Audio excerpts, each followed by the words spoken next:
बहनों भाइयों नमस्कार। आध्यात्मिक वेदांग ज्योतिष के ग्रहवाणी चैनल पर मैं पंडित दिनेश नारायण पांडे आप सभी का हार्दिक अभिनंदन करता हूं, आप सभी का स्वागत करता हूं। बहनों भाइयों, वर्तमान में पूरा विश्व कोरोना त्रासदी से बहुत बुरी तरह से पीड़ित हो रहा है। हम आप अगर सुरक्षित हैं तो इतना निश्चित है कि प्रभु की असीम कृपा हम सभी के ऊपर है। इस कोरोना त्रासदी ने कितनों के घरों के चिराग बुझा दिए, कितनों की आर्थिक स्थितियां बहुत ज्यादा कमजोर हो गई। स्थिति ये बनी कि बच्चों का पेट पालना है। कोरोना होते हुए भी, समझते हुए भी हमको मजबूरी में बाहर निकलना पड़ता है। घर से बाहर निकलना मजबूरी है तो निकलना तो पड़ेगा। लेकिन बहनों भाइयों, आपसे मेरा करबद्ध निवेदन है कि आप कोरोना को मजाक मत समझें। मैंने कोरोना पीड़ितों के बीच में जाकर के उनकी स्थितियों को समझा है। मृत्यु से ज्यादा कष्ट इस कोरोना बीमारी में मिलता है। आप बिल्कुल लापरवाही मत करें। जो सोशल डिस्टेंसिंग है वो बहुत आवश्यक है। कोरोना को मजाक बिल्कुल मत समझें, ये मेरा आपसे करबद्ध निवेदन है। आर्थिक स्थितियां बिगड़ी हुई हैं, जिम्मेदारियां हैं, बच्चों को भोजन भी कराना है, ये सारी बातें हैं। लेकिन ऐसा तभी संभव हो पाएगा जब आप रहेंगे। आपका रहना जरूरी है। तो बहनों भाइयों, निवेदन मेरा यही है कि कोरोना को मजाक मत समझिए। आज कोरोना पर जितनी भी भविष्यवाणियां हुई मैंने देखा, वो अक्षरशः सत्य सिद्ध नहीं हुई कि कोरोना फला तारीख को खत्म हो जाएगा। जब ज्योतिष की गणित फेल होने लगे तो समझ लेना कि प्रभु आपके कर्मों का दंड दे रहे हैं। हम जब अपने ग्रहों को ठीक करने के लिए उपाय करते हैं और उपाय का फायदा नहीं मिलता है तो समझ लेना कि ईश्वर मुझे दंड दे रहा है। और जब ईश्वर किसी को दंड देता है, उसके कर्मों का फल देता है, तो उसमें कोई उपाय काम नहीं आते हैं। आप सभी से मेरा निवेदन है कि ऐसी स्थितियों में आप अपने घरों में प्रार्थनाएं करें। आप जिस धर्म के हैं उस धर्म से संबंधित जिस तरह के को आप बिलोंग करते हैं, आप प्रार्थनाएं करें। ईश्वर की प्रार्थना में बड़ी शक्ति होती है। ईश्वर की प्रार्थना हमें संकटों से बचा लेती है। जब हम दीन हो करके, श्रद्धा में डूब करके जब हम प्रभु का स्मरण करते हैं तो प्रभु हमारी उस करुण पुकार की अनदेखी कभी नहीं करते। जब तक हमारे अंदर श्रद्धा की कमी रहती है, हमारे पास अन्य विकल्प होते हैं, तब तक ईश्वर हमारी मदद नहीं करता। हॉस्पिटल्स में देखता हूं कि डॉक्टर्स से लेकर के नर्सिंग स्टाफ से लेकर के जितना भी मेडिकल स्टाफ है, वो मौत के मुंह में रह करके पीड़ितों की सेवा कर रहे हैं। हम इसका मूल्य नहीं चुका सकते। हम केवल श्रद्धा से, हृदय से उनका आभार व्यक्त कर सकते हैं। बहनों भाइयों, आर्थिक समस्याएं ज्यादातर घरों में जो अर्थ का मैथमेटिक है वो बिगड़ गया है।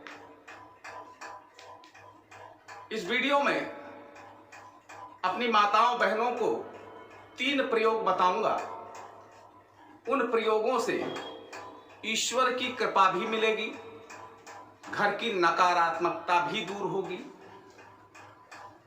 घर में प्रविष्ट हो गए बैक्टीरियाज का भी शमन होगा और माता लक्ष्मी की विशेष कृपा प्राप्त होगी। सभी माताओं बहनों से मेरा निवेदन है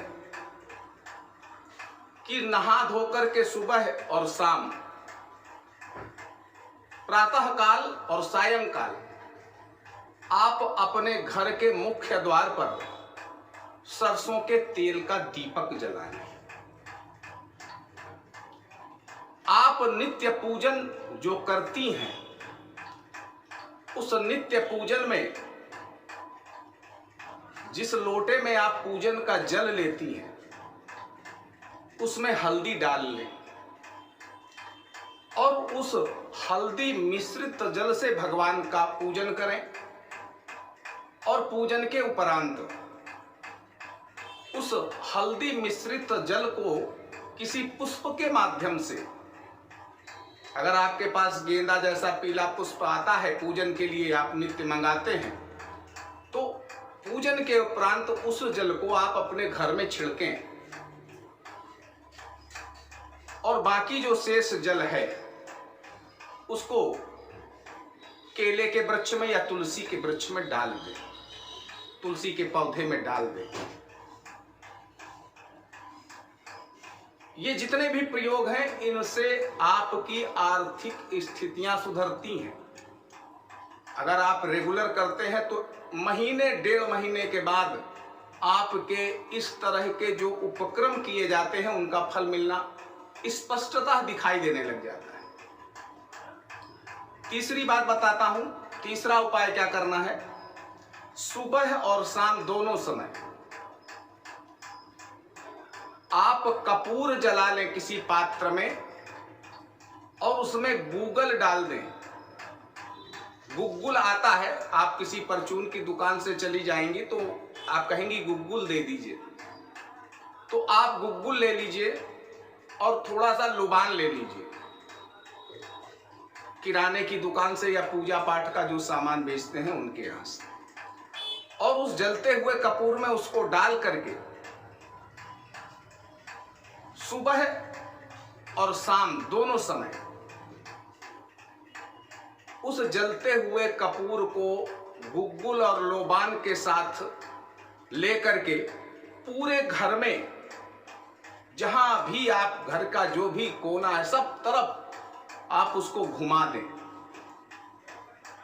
ऐसा आप नित्य करें। आप देखेंगे कि विपरीत परिस्थितियां आपके सामने कितनी भी हों, लेकिन उन विपरीत परिस्थितियों में भी बाहर निकलने के रास्ते आपको स्पष्ट दिखेंगे। आर्थिक व्यवस्थाएं आपकी कहीं ना कहीं से ऐसी होती रहेंगी, आर्थिक व्यवस्थाएं आपकी सही होने लगेंगी। तो बहनों भाइयों और खास तौर पर माताओं और बहनों से मेरा निवेदन है कि ये 3 प्रयोग आप अपने घर में प्रारंभ कर दें और अपने घर के सदस्यों की रक्षा के लिए नित्य भगवत प्रार्थना करें। आप जिस धर्म को बिलोंग करते हैं उस धर्म की जो भी प्रार्थनाएं हैं और सामूहिक कल्याण की भी प्रार्थना करें। सामूहिक कल्याण की प्रार्थना जब हम करते हैं प्रभु से, तो हमारा कल्याण अपने आप होने लग जाता है। जब हम अपनी स्वार्थ की भावना लेकर सिर्फ अपना कल्याण की बात करते हैं तो प्रभु उसको अनसुनी कर देते हैं, और जब हम सामाजिक कल्याण की भावना करते हैं तो हमारा भी कल्याण होने लगता है। और कोरोना एक सामाजिक बीमारी है, एक ऐसी बीमारी है जो आपके पड़ोस का अगर कोई कोरोना से पीड़ित हो गया तो आपके पीड़ित होने के आसार ज्यादा हो जाते हैं। इसलिए जब पड़ोसी बीमार नहीं होगा तो आप भी बीमार नहीं होंगे। इसलिए सामूहिक कल्याण की प्रार्थना करें। मां भगवती आपकी रक्षा करें, भगवान भोलेनाथ आपकी और आपके परिवार की रक्षा करें। मैं तो दिन रात प्रभु से ही प्रार्थना किया करता हूं कि प्रभु सर्वे भवन्तु सुखिनः सर्वे सन्तु निरामया, सभी सुखी हों, सभी निरोगी हों। बहनों भाइयों, मेरे चैनल को सब्सक्राइब जरूर करिएगा, ये मेरा निवेदन है आपसे। और कुछ अगर मुझसे पूछना है तो मुझे कमेंट बॉक्स में लिखिएगा। मैं आपकी सेवा के लिए सदैव तत्पर हूं। एक बार प्रेम से बोलिए जय माता की।